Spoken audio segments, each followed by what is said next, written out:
गुरु भक्ति योग। केवल गुरु ही वास्तविक जीवन का अर्थ एवं उसका रहस्य प्रकट कर सकते हैं तथा प्रभु के साक्षात्कार का मार्ग दिखा सकते हैं।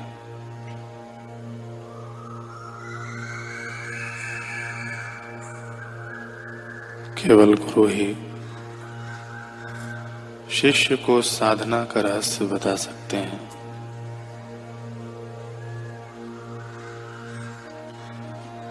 जिन्होंने प्रभु का साक्षात्कार किया है वे ही आदर्श गुरु हैं।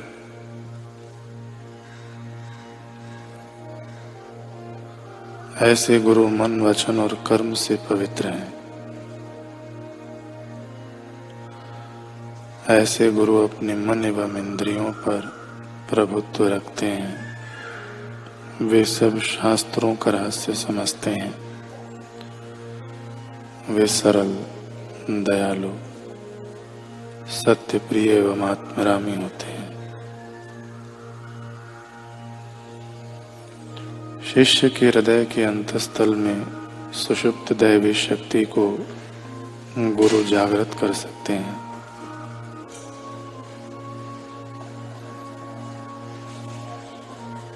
शिष्य ने अगर पूर्व जन्म में शुभ कर्म किए होंगे, वर्तमान जीवन में भी अगर वह शुभ कर्म करता होगा, अगर वह सन्निष्ठ हृदय वाला तथा ईश्वर प्राप्ति की तड़प वाला होगा, तो उसे सद्गुरु अवश्य प्राप्त होंगे।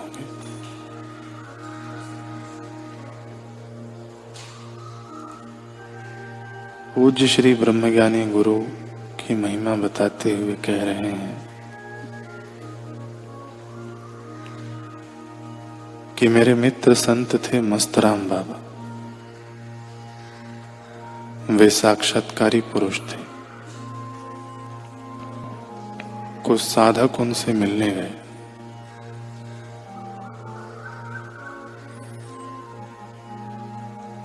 उन्होंने देखा तो समझ गए कि ये किसके साधक हैं।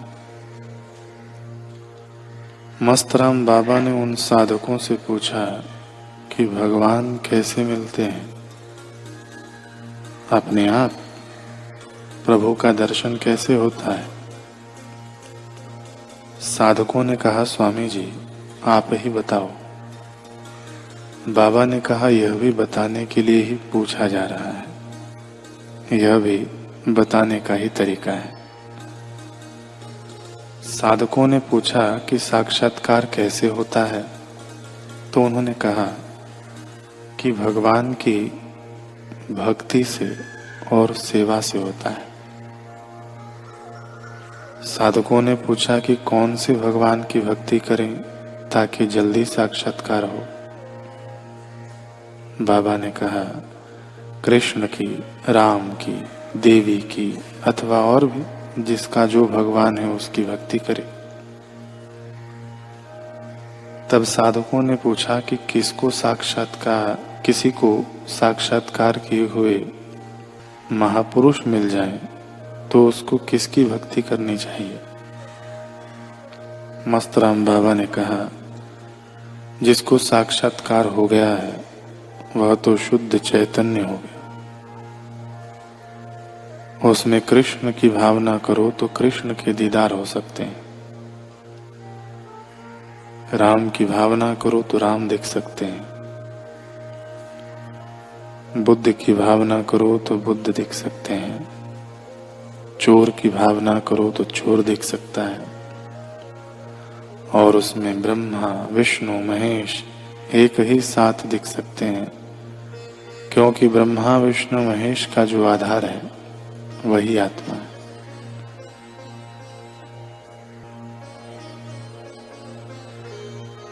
आत्मा की सत्ता के बिना, चैतन्य की सत्ता के बिना ब्रह्मा, विष्णु नहीं टिक सकते हैं।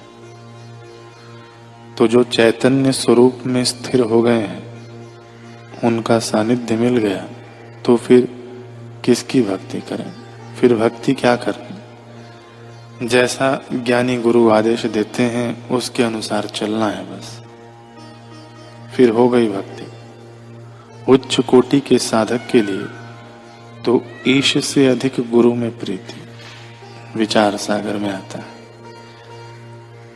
ऐसी निष्ठा से ज्ञानी महापुरुषों में ईश्वर बुद्धि करके उनकी भक्ति सेवा पूजा करने से, उनका सानिध्य लाभ लेने से अंतःकरण शुद्ध होता है और अंतःकरण का अज्ञान भी मिटता है। श्रीमद् भागवत में भगवान श्री कृष्ण कहते हैं, केवल जल में तीर्थ ही तीर्थ नहीं कहलाते और केवल मिट्टी या पत्थर की प्रतिमाएं ही देवता नहीं होती। संत पुरुष ही वास्तव में तीर्थ देवता है,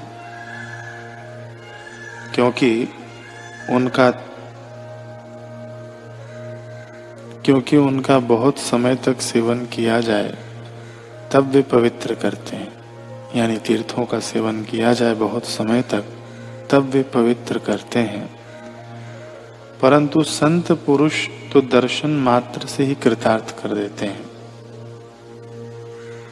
वे महापुरुष घड़ी, आधी घड़ी, चौथाई घड़ी के दर्शन सत्संग से भी पवित्र कर देते हैं। एक घड़ी, आधी घड़ी, आधी में पुनियाद, तुलसी संगत साध की हरे कोटि अपराध। जो मनुष्य वात, पित्त और कफ इन तीन धातुओं से बने हुए शवतुल्य शरीर को ही आत्मा अपना मैं, स्त्री पुत्र आदि को ही अपना और मिट्टी पत्थर काष्ठ आदि पार्थिव विकारों को ही इष्ट देव मानता है, तथा जो केवल जल को ही तीर्थ समझता है, ज्ञानी महापुरुषों को नहीं, वह मनुष्य होने पर भी पशुओं से भी नीच गधा ही है। भक्ति से भी यदि आगे जाना हो तो ज्ञानवानों के सानिध्य की जरूरत है। भक्ति तो हमने बहुत की। बचपन में भगवान के लिए ऐसे ऐसे नाचते थे पागल होकर कि देखने वाले अच्छे अच्छे संत भी भाव विभोर हो जाते थे।